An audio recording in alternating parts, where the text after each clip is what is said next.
Have you ever walked past a simple bowl of water on an altar and not given it a second thought? Have you wondered if the small, almost invisible details of daily living might be the very gateways to deep spiritual practice? Welcome back, friends.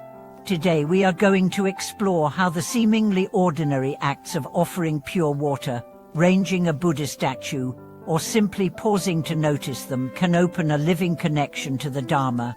Two key insights will guide us. First, practice is not something separate from daily life. It is hidden in plain sight, in the gestures and symbols we meet every day. Second, when approached with sincerity, these small acts can carry the same depth of meaning as the most elaborate rituals in a temple. The offering of pure water is one of the simplest and oldest acts of devotion. Clear, clean water holds no fragrance, no color, no form other than what it reflects. It is the embodiment of purity and humility. To place such water before the Buddha is to offer the most basic yet most essential gift, something that asks for nothing in return and serves all equally.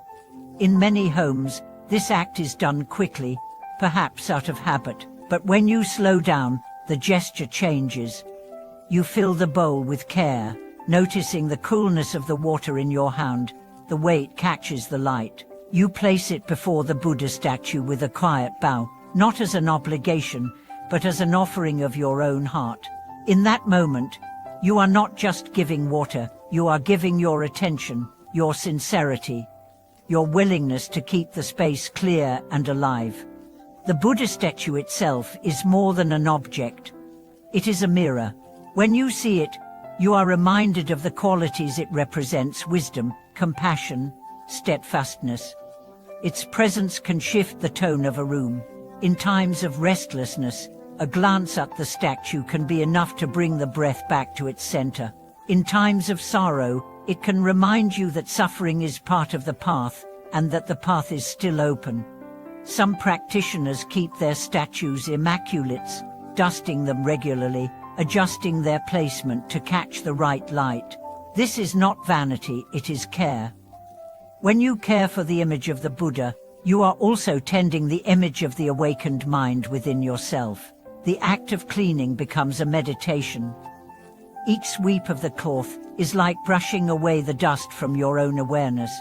I recall visiting a small mountain hermitage where an elderly monk lived alone. His altar was simple: a single statue, a bowl of water, and a candle. Yet every part of it was spotless. He told me, "If I cannot keep this small space pure, how can I keep my mind pure? If I neglect the Buddha here, I will forget the Buddha in me."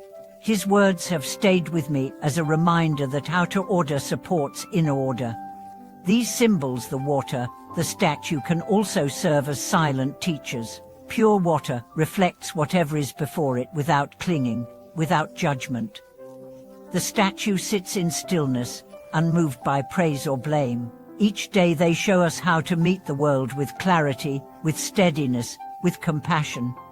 Bringing this into daily life does not require special equipment or elaborate rituals. When you wash your hands, do it as if you are preparing water for the altar. Let the act cleanse not just the skin but also the mind. When you see your reflection in a window, remember the water's teaching of openness and acceptance. When you sit in a chair, imagine the stillness of the Buddha statue and let your own body rest in that same grounded presence. Even when life is chaotic, these small acts can anchor you. Returning the water to the altar each morning can be a moment of renewal, a way of beginning the day with intention. Lighting incense before the statue can be a way of marking transitions between work and rest, between noise and quiet. Over time, these moments accumulate into a rhythm, a steady heartbeat of practice, woven into the fabric of living. The beauty of such practice is that it is available to everyone, anywhere. You do not need to wait for a retreat or a pilgrimage. You can begin where you are, with what you have. The offering is not measured by size or cost, but by the sincerity of the heart behind it. If you have a bowl of water and a quiet place to set it, you have all you need to begin. Approach it as if you are meeting an old friend, someone whose presence has always been in your life but whom you are now truly seeing for the first time. Over time, you may find that these simple offerings and symbols become living companions, quietly guiding you back to yourself again and again. I would love to hear how you bring the Dharma into the details of your daily life. Do you have a practice or a small ritual that keeps you grounded?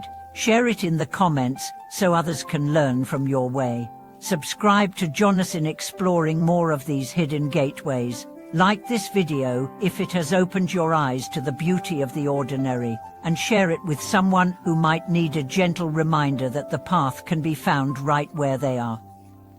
Thank you for watching this video.